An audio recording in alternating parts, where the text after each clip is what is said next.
get this show on the road. And please do contribute your questions. They're always wonderful. Welcome to the Nonprofit Report, your weekly update on nonprofit organizations, issues, and leaders. I'm your host, Mark Oppenheim, and today we will be talking about the work of community foundations with special guests. Nancy Anthony, president of the Oklahoma City Community Foundation. Keith Burwell, president of the Toledo Community Foundation, and Jenny Flynn, president and CEO of the Community Foundation for Southern Arizona. I remind Zoom attendees that we will take 3 snap polls during the show, and we'll announce results, and questions submitted through the Q&A function at the bottom of your screen will be included in our discussion. Please do contribute some questions. Your prompts are always better than whatever I think of. So thank you all for joining us. It's just wonderful to have you here. We're going to go over to Oklahoma City in a second, but just to set you up, community foundations bring together community resources, the resources of individuals, families, businesses to strengthen communities. And the objective here is to fund initiatives that those communities need. Sometimes it's a pump priming kind of exercise to create movement around particular issues. So let's start off with you, Nancy, and talk about the view from Oklahoma City. Talk about your foundation and the role that you play with other leaders in your communities and with citizens to try and advance the civil society of Oklahoma City.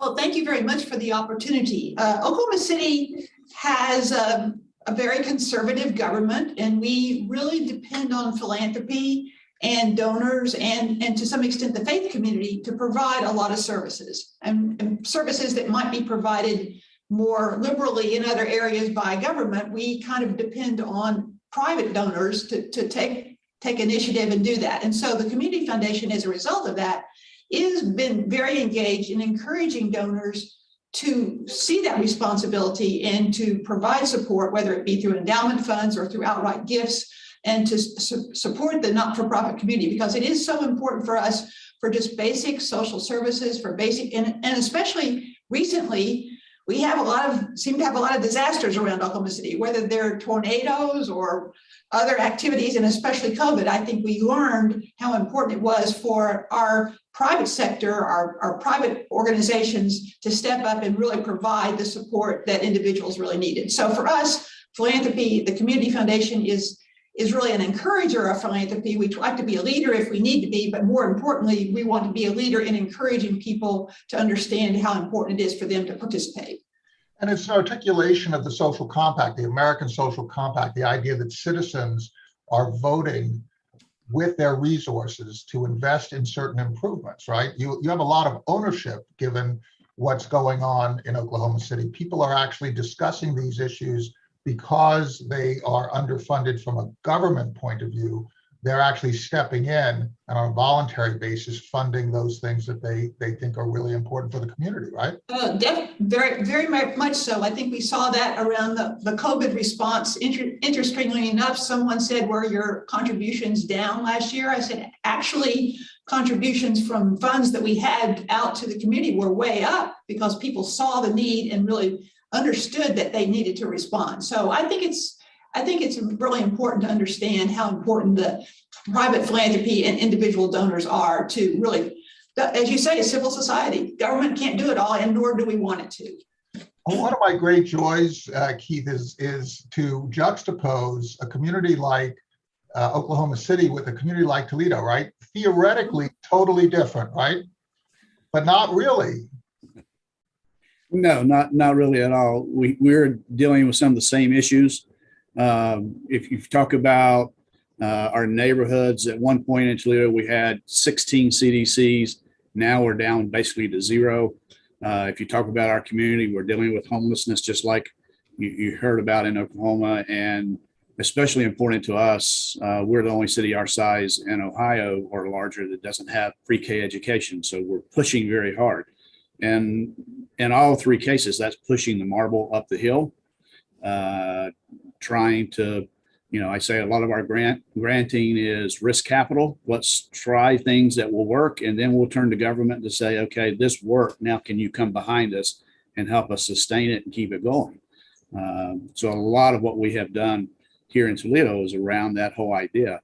And sometimes we had a record year last year in the midst of COVID, and we try to put our money where our mouths, so when we talk philanthropy, we try to do it by supporting organizations, but also creating initiatives that will support that. So when we talk neighborhoods, we took the original Jeep site, and it's next to a river, and it's the floodplain. We put a solar array, 22,000 panels in that floodplain, raised it up so water could still go underneath it.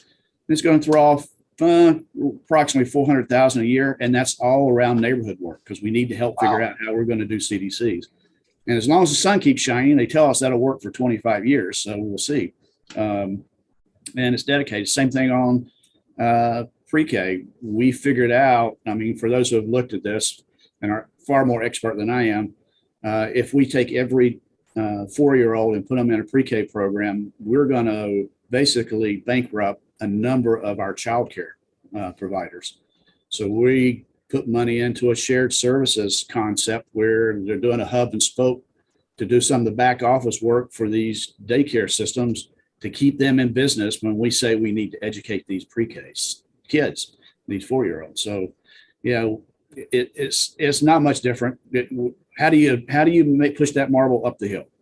And how do we as Americans actually deal with American problems, right? And how do we share knowledge? The whole solar deal that you're doing in Toledo, manufacturing hub, you have the conversion of the Jeep plant, the glass traditions over Toledo on the manufacturing side all comes into play. And Jenny, you have also a whole array of challenges.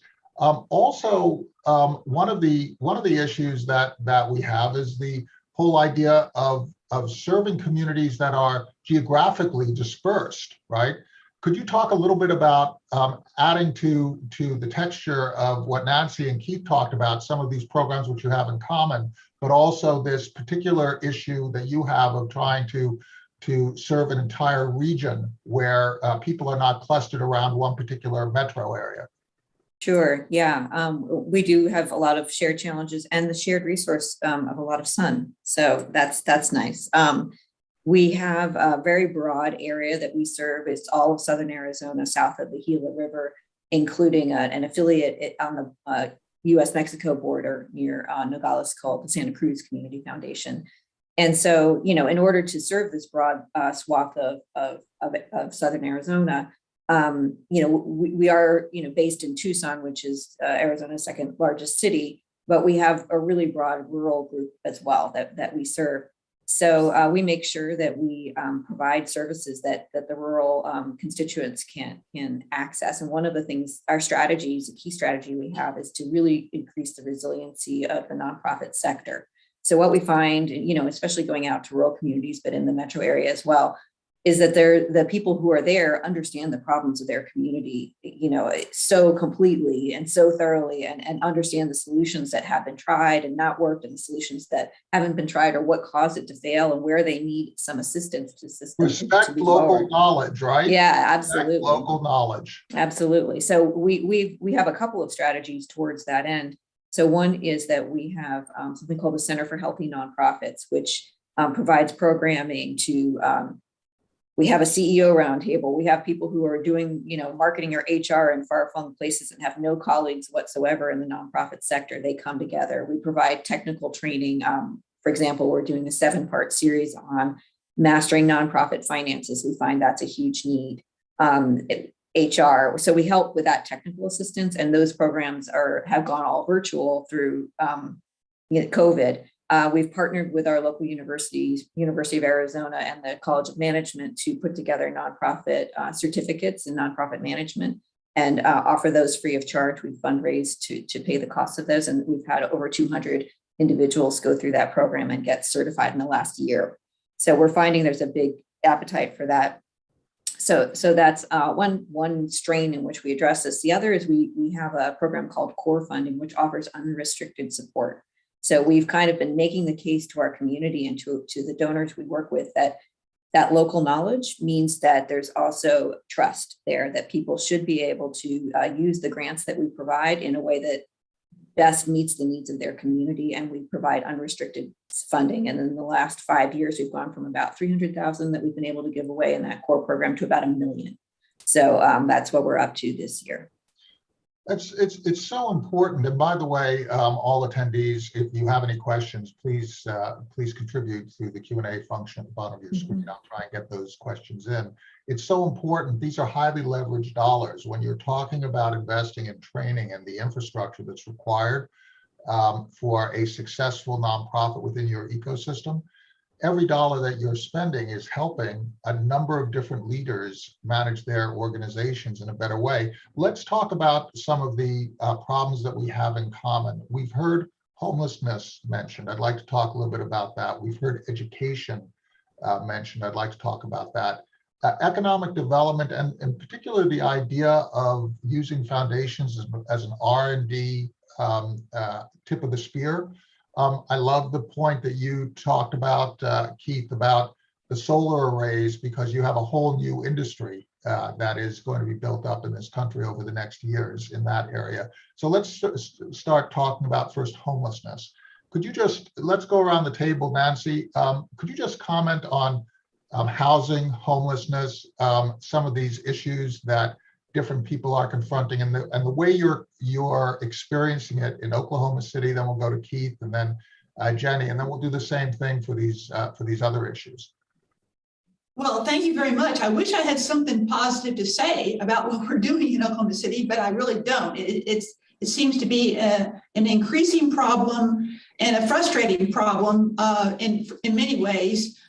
I think there's a great deal of sympathy around the plight that many of the people have, but yet there's a frustration in the inability for service providers to be successful in working with them. We have a very well thought out homeless alliance and working with people, but again, at the end of the day, it's about housing and the ability to get people into housing, and also a lot of issues around mental health.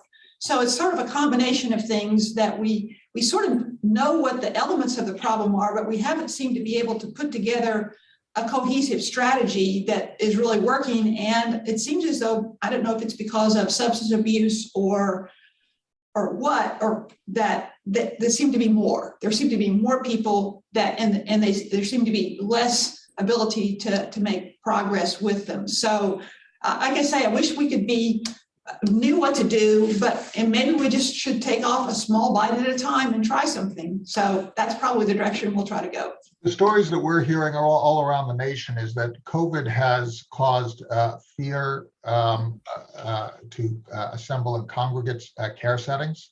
And so people are camping out more, so that it's not that the issue is necessarily larger. It's been large for a long time. It's just that it's way more visible.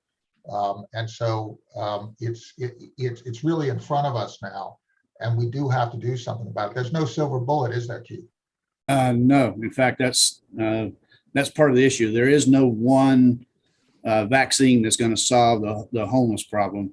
We've looked at it, and we know there's basically, for the most part, most of our homeless shelters and organizations are using HUD money to live on. And if you take that away, there's no way they survive. We also know that in our community, we're talking about mental health and substance abuse being two of the leading factors for homelessness, but yet most of our homeless shelters do not have a mental health expert or a substance abuse expert on staff. So we've actually put forward with one of our leading health entities in town a study. How do we have, a seamless process from moving from homelessness to housing, but also addressing those factors that cause them to be homeless in the first place, whether it's workforce and they need training, whether it's substance abuse and they need addiction help, or whether it's mental health and they need some therapy. So how do you address those issues while they're working through the process? I agree with Nancy. We don't have all the answers, but we're at least conducting that study at this point to try to bring some cost savings, of course, in line. And how do we target then some of that future funding in some of those areas? So, how do we partner with our mental health organizations to go into the homeless shelters and address this instead of taking them out of the shelters and hoping they get over to our mental health organizations, for instance. Same thing with substance abuse. So yeah, it's not an easy question. And I think it's going to be many, many, many pieces and parts put together, not one silver bullet, to use your expression. So as we talk with homeless advocates and housing specialists throughout the nation, one of the things that comes to the fore is the idea that most people who are homeless have mental health issues is actually not factual.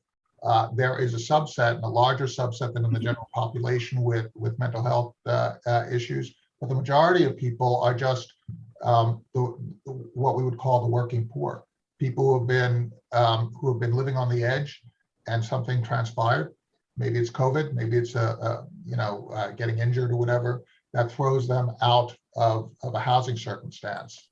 And that's one of those things where we seem to have so many people living on an edge without a safety net, and communities don't seem to be equipped to provide that safety net. Until we deal with that issue, we're never going to solve this problem. Jenny, have you been able to, in any way, develop some solutions down in Southern Arizona that we can learn from? Well, I think there's a sort of special role for a community foundation in an issue like housing and homelessness, which is to be in for the long haul. There are these complex, seemingly intractable community issues that are vexing and that are not, as we've all pointed out, not easy to solve. But one role we can play is making sure they stay on the agenda and they stay on the table, and we don't let them kind of fade away when people's attention turns elsewhere. And also, in some ways, also do that kind of long work, like the research that you talked about, Keith. We also have supported and incubated something called the MAP dashboard, which is a community indicators project here, which definitely is taking a close look at housing, and we continue to support that project and help to amplify the findings. And so having the MAP dashboard there in a position to kind of help to bring data to this question that is then used by policymakers and businesses is something that we support and really appreciate. And we have, we were talking before the call, we've become a destination. We have the most number of days of sunshine of any metro area in America. So people are coming here when they're decoupled from having to live in a certain place to do their job. They can enjoy our weather and our community and our art and our food. And so, which is really lovely, but that means that those folks are coming in often from higher priced housing markets. And that's really driving up the cost of housing, which our MAP dashboard is tracking. And that is putting a lot of the folks who are on that edge off. I'd like to take that topic, Jenny, and I'd love to get everyone's take on this. America has always been a market-priced society, right? And is part of the consequence of that, and the fact that people are mobile and people who have more money can price markets out of reach of the people who have lived in places, is that part of what we're experiencing right now? Is that an attendant cost, and is that sort of, oh well, that's the way it is kind of thing, or is there room in this country to ameliorate our past system of being purely market priced without tipping into a socialist kind of an approach, but instead have an American approach where there's room within communities for that type of diversity, economic diversity, where people of different income levels who are also serving those communities, either as service workers or various responding fields, EMTs and so on, that they can afford to live within those communities themselves. Keith, and let's go over to Nancy then. What do you think about that kind of an idea? Yeah, I think every region in America is going to be a little different. If you're talking Northwest Ohio, Toledo, our issue is not housing stock. Our issue is people who will take and live in some of the housing. So, affordability is not the problem here. We don't even talk about livable wage now. We have, we've been fortunate enough to add 2 Amazon facilities. Peloton's building their largest plant here, and we're looking for workers So our issues around the housing question is how can we move someone who by issues in their life now end up in a homeless situation? Can we get them into housing? And many of those people, coming back to your point, don't even have the assets to move into a $15,000, $20,000 home. So how do we help them? But take that to Jenny's point, we're not sunny every day of the year by any stretch of the imagination. So I think it's a little bit depends on where you're at in the nation. I can see, however, because of some of the great things happening downtown, where we could suddenly outprice folks living in their neighborhood because some of the great development happening around them just frankly squeezes and pushing, which is an issue we're starting to talk about. So your point isn't the affordability issue. Your point is that there are other issues that attach to this, and are there ways that we can respond as a community? Correct. Nancy, I just want to mention, we just completed one poll in which we asked whether people were aware of the issues. And I know that each of you publish different indicators of what the issues are in your communities. 84% said that they were aware of the issues, but there's still 15% that are less aware. And I guess part of your program is to make sure that people have a place to go to figure out where they can invest in a community to address particular needs, right, Nancy? Right, and I think the group that I'm most concerned about right now are not necessarily the people that are in the shelters, because at least there's availability of services there. It's the people who won't go to the shelters and who basically are camping out around the community and camping out in places that are creating a very negative feeling in the community about homelessness. So that's the challenge is how do you not necessarily have everybody just get rid of them, put them in jail kind of reaction to them because of the situation that they've created, but yet get those people to be willing to accept the services. So that's our big significant issue right now, is trying to get people to accept services. We think that they're available, but we really do have a pretty significant issue of people that literally are living on the street, camping out, in areas that are just not appropriate for them to be, much less safe for them to be. So, and you have people become acclimated to a particular way of being and can be resistant about changing that. By the way, we just got a note from Tamara McKinney who sent a link. I'm going to publish this.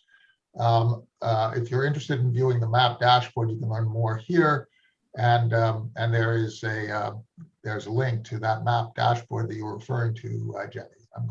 I'll send that out in an answer to the questions. I got a question from Colleen Zimmerman, because we're going to segue now to the educational issue.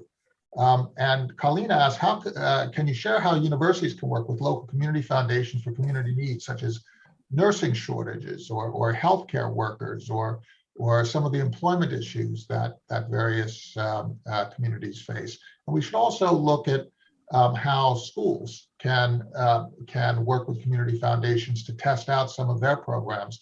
So Nancy, since we're with you, let's stick with you. Could you talk a little bit about the various programs that you have to advance education? Then we'll go around the room, Keith and then Jenny. And if you could each talk a little bit about the programs that your investors are funding and the returns that they wish to see in terms of the impact on the very young to older students. Not to avoid the question, but to go back to the COVID created a real crisis in education for just K through 12 education, as well as both preschool and otherwise, in the sense that lots of kids were left without anything to do, or in all honesty, the virtual option did not work particularly well for them. And so we had some real declines in educational support here. So we've been actually working with some Boys and Girls Clubs and similar kinds of community-based programs to try to build back some of that educational loss as well as just deal with the whole issue of children needing mentorship, needing opportunities to see other people and to have a positive place to go other than just the school and the home. And that really is becoming an important issue for middle school and high school students who you really need to be thinking about what's your future, what do you really want to do? And so I think, like I say, I think the COVID isolation did not help in that regard. So we're really trying to build back some community and some sense of positive opportunity with a lot of kids that maybe kind of were, for the last 2 years, have kind of been on their own and with maybe not a whole lot of good things to think about. Are we going to keep able to turn, as Americans always have, adversity into advantage, having gone through this process of learning through COVID and the traumatization of not being able to interact, particularly young kids, but also adolescents not being able to interact? Are we going to be able, coming out of this, to add to our tool set, our educational tool set, through these various mechanisms, these distance learning mechanisms? Are we going to be able to reduce costs of an education so that it's more accessible to more people at the end of this COVID experience? Yeah, I don't want to turn myself into an economist, but I think there are pieces and parts of that. I mean, if for nothing else, in our public education system here, COVID required them to upgrade technology across the board. And like this, right? I mean, it was just like overnight. I know a lot of people. I mean, we were talking with Randy Weingarten of the American Federation of Teachers and a number of others. I mean, it was like, in a week, we're going to hold online classes. That's it. Yeah. So in our community, we had to suddenly, for our students, set up Wi-Fi. We had to give Chromebooks out that were used in classrooms only now to take home. So there was a huge upgrade technology-wise. The university, frankly, helped in that degree, and they continue to help. I mean, we've tried to tie in diversity and inclusion into this whole, how do we deal with some of these shortages that were spoken of? For instance, we have a shortages of teachers. So we're sponsoring a program with our university to encourage teachers in our minority community, minority students to be teachers. Same thing with nursing. It was mentioned in the question. We have a university that we put a 3-year program in to help them recruit minority students that will become nurses. So we're trying to do 2 things at one time. Let's deal with some of our shortages. The university can help us through it, that COVID has now pushed us to the reality of, but let's also address some economic issues that we can help rise up some students and some of our population to fill some of these shortages as well. One of the commonalities here is that students of color, young people of color, communities of color have generally suffered more during this situation. And you have concentrations of African American communities in places like Toledo, Latin Hispanic communities in the southern border region. In Oklahoma, you have huge Native communities. We've covered all those communities. Jenny, as you see us out, because we're at the end of our time, could you just talk a little bit about how we correct? The country needs all of its people, and to have generation after generation be disadvantaged and not be able to work their way out because of economic imbalances, where so much depends on your wealth, so much of your future, your child's education depends on wealth. How do we, as community foundations, try to support the meritocracy that America is and ought to be? How do we do that? Well, give me the small question. Thanks, Mark. Well, I don't pretend to have all the answers, but I think, weaving equity into everything that we do is incredibly important, and doing that representation in our communities, as I said before, keeping that part of the conversation. And obviously in our grant making, for example, our recent COVID grant making, we did an analysis and we gave away $3.6 $7-8 million, and 93% of that went to organizations serving marginalized people. And, we're very proud of that. That's something we wanted to make important in our society. But to me, I think there is a kind of magic connection we can make between philanthropy, which obviously comes from people of all levels of means, but certainly in the larger dollars from people of greater means, and the need that is there, and helping to create a dialogue and a genuine, authentic conversation, which might involve some difficult conversations between groups that are making change on the ground, and philanthropists who might be interested in providing that support and kind of facilitating that dialogue and that discussion, so that it's a natural discussion, and one where people who have the means recognize it as an important part of who their values, that they would express those values through philanthropy in areas that really help to create more equity. So that's kind of a vision that I have of facilitating that dialogue and growing those conversations with, especially since we have a lot of wealth coming into our community. I want to help people feel like they're very comfortable and knowledgeable about giving where they live. And I think that one of the very special things about community foundations is the exchange of energy that occurs. Mm-hmm. Who is giving, right? If somebody is helping me to educate myself and improving my life, I am receiving. I am the receiver, Mm-hmm. right? And Right.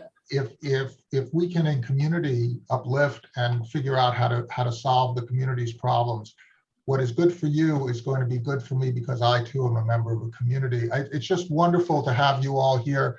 Please thank your staffs, thank your boards, thank your investors, thank the people who are serving you and who you serve for your great work. Nancy Anthony, president of the Oklahoma City Community Foundation; Keith Burwell, president of the Toledo Community Foundation; Jenny Flynn, president and CEO of the Community Foundation for Southern Arizona. Thank you all for your lessons. Stay safe, and really just keep up your wonderful, wonderful work to strengthen the country. Thank you, Thank Mark. Thank you. Thank you very much. Really appreciate it. Take care.